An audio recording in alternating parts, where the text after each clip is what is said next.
بسم اللہ الرحمن الرحیم لإيلاف قریش إيلافهم رحلة الشتاء والصيف فليعبدوا رب هذا البيت الذي أطعمهم من جوع وآمنهم من خوف۔ تفسیر سورۃ القریش۔ قریش وہ قبیلہ ہے جس میں رسول اللہ صلی اللہ علیہ وآلہ وسلم پیدا ہوئے، اور یہ نام ان کے حرم میں جمع ہونے کی وجہ سے رکھا گیا۔ یہ لوگ مختلف جگہوں میں بکھرے ہوئے تھے۔ قصاب انقلاب رسول اللہ صلی اللہ علیہ وآلہ وسلم کے جد اعلیٰ کو خیال آیا کہ اپنے سارے قبیلے کو مکے میں اکٹھا کرنا چاہیے، چنانچہ انہوں نے سارے قبیلے کو مکہ میں جمع کر دیا،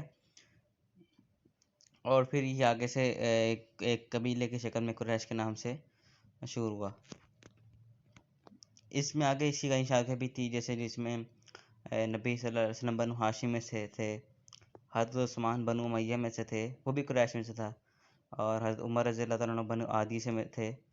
تو ڈیفرنٹ جو ہے نا، حضرت ابوبکر ڈیفرنٹ قبیلے سے، لیکن تھے وہ قریش سے ہی۔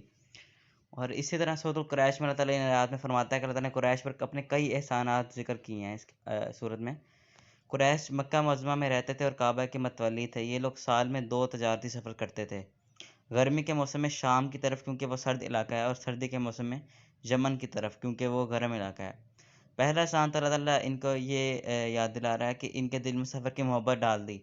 نہ انہیں سردی کی سفر میں مشقت محسوس ہوتی اور نہ گرمی میں۔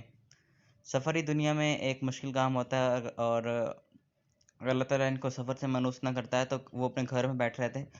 اور جو ان کو مال و دولت، علم، تجربہ اور دنیا بھر کے لوگوں کی جو واقفیت ہے وہ ان کو کبھی بھی حاصل نہ ہوتی۔ اور پھر آگے چل کے جو قریش ہے ان کو یہ جو بڑی دولت کام آئی جب جہاد ہوا، حضرت ابوبکر کے دور میں آغاز ہوا، اور رسول اللہ صلی اللہ علیہ وسلم کے دور میں بھی، اور حضرت عمر رضی اللہ عنہ کے دور میں جب روم اور فارس، عراق، ان شام میں جب ہوا، تو قریش میں جیسے میں حفص اول، خالد بن ولید رضی اللہ تعالیٰ عنہ، عمر بن العاص رضی اللہ تعالیٰ عنہ، ابو سفیان، اس میں کی ڈفرینٹ صحابہ کرام جن کا تعلق قریش سے تھا، انہوں نے کافی مسلمانوں کی جہاد میں مدد کی۔ اور پھر اسی طرح دوسرا احسان ان کو یہ یاد دلاتا ہے کہ اس وقت پورے عرب میں بڑی بدامنی تھی، لڑائی تھا، فساد مچے ہوئے تھے، تو کسی کو خبر نہ تھی کس وقت کسی پر حملہ ہو جائے، کسی کو لوٹ لیا جائے، کسی قبیلے پر حملہ کر کے اس کے بچوں کو اور عورتوں کو غلام بنا لیا جائے۔ تو لیکن ان کو اللہ تعالیٰ نے امن دیا تھا، اور اسی طرح سورۃ العنکبوت میں اللہ تعالیٰ فرماتا ہے آیت نمبر 68 میں،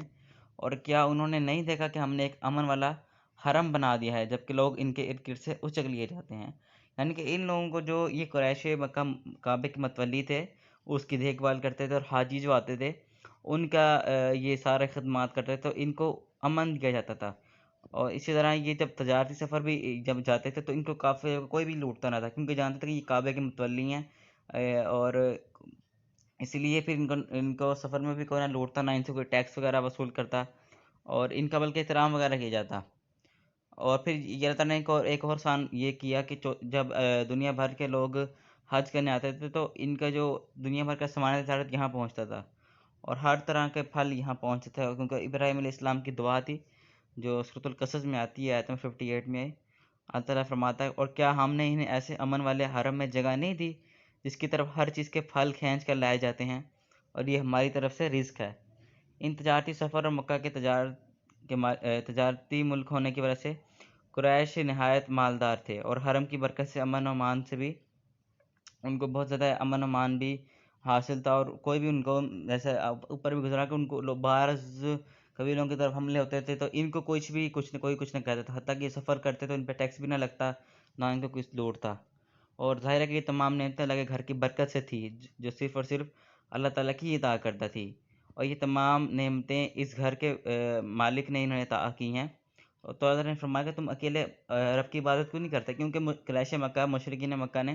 اللہ کے سوا اور بت بنائے ہوئے تھے، اور کعبہ بیت اللہ کے اندر ارد گرد اس کے بت رکھے ہوئے تھے، ان کو وہ پوجتے تھے، ان کی عبادت کرتے تھے، ان کے نام کی نذر نیاز دیتے تھے، ان کے سامنے ان کے لیے بکرے، گائیں، اونٹ، اس طرح کی چیزیں ذبح کرتے تھے تو اپنے جانور، تو اللہ تعالیٰ نے فرما رہا کہ کیا میں اتنے ان کو احسانات دلا کے یاد دلا کے کہہ رہا کہ تم اکیلے اللہ کی کیوں نہیں عبادت کرتے، کیوں اس کے ساتھ بتوں کو شریک کرتے ہو۔ وہ بت بھی ظاہر ہے، صحیح بخاری میں آتا ہے کہ نیک ولی اللہ کے بت تھے۔ صحیح بخاری میں ایک حدیث آتی ہے کہ 4 بت تھے، اور ان کو نیک ولی اللہ تھے، وہ حاجیوں کو ستو بلاتے تھے، آج بھی تو پاکستان میں بھی ستو ملتا ہے۔ تو وہ ان لوگوں نے بعد میں ان کے جو ہیں بت بنا لیے، ان کا غرض ان کی عبادت نہیں تھا، لیکن ان کی بات کیا نبی صلی اللہ علیہ وسلم نے، شیطان نے ان کو بھڑکایا اور ان کو کہا کہ ان کی عبادت کرو۔ تو شیطان اس طرح ان کو بتوں کی عبادت پر لگایا، حتیٰ کہ وہ نیک ولی تھے، بس ان کی تصویریں بنا کے، ان کو بت بنا کے ان کی پوجا پاٹ شروع کر دی۔ تو اللہ تعالیٰ یہ ان کو یاد دلا رہا ہے کہ تم پہ اتنے احسانات ہم نے کیے ہیں، تو تم ایک اللہ کی عبادت کیوں نہیں کرتے۔ اور کسی بھی جگہ بے شک امن جو ہوتا ہے بڑی نعمت ہوتی ہے، اور ہمیں بھی اللہ تعالیٰ کا شکر ادا کرنا چاہیے۔ اور اگر جس معاشرے میں شرک وغیرہ آ جائے، وہاں پہ پھر بے برکتی، جس طرح پاکستان میں شرک بہت عام ہے، غیر اللہ کی نظر و نیاز، غیر اللہ کی پکار، اللہ کی حاکمیت میں کسی کو شریک کرنا، یہ تمام شرک عام ہے۔ تو اس لیے پھر بے برکتی اور یہ عام چیزیں ہوتی ہیں۔ تو اگر انسان اگر کوئی چاہتا ہے کہ اس کے ملک میں، اس کے معاشرے میں اللہ کے رزق کی فراخی ہو اور امن ہو، تو اس کو چاہیے کہ ان کو شرک کو خاتمہ کریں۔ انشاءاللہ تعالیٰ اپنی برکتیں ایسی سرزمین پر لازمی طور پر نازل کرے گا جہاں پہ شرک نہیں ہوتا، جہاں پہ ایک اللہ کی عبادت ہوتی ہے۔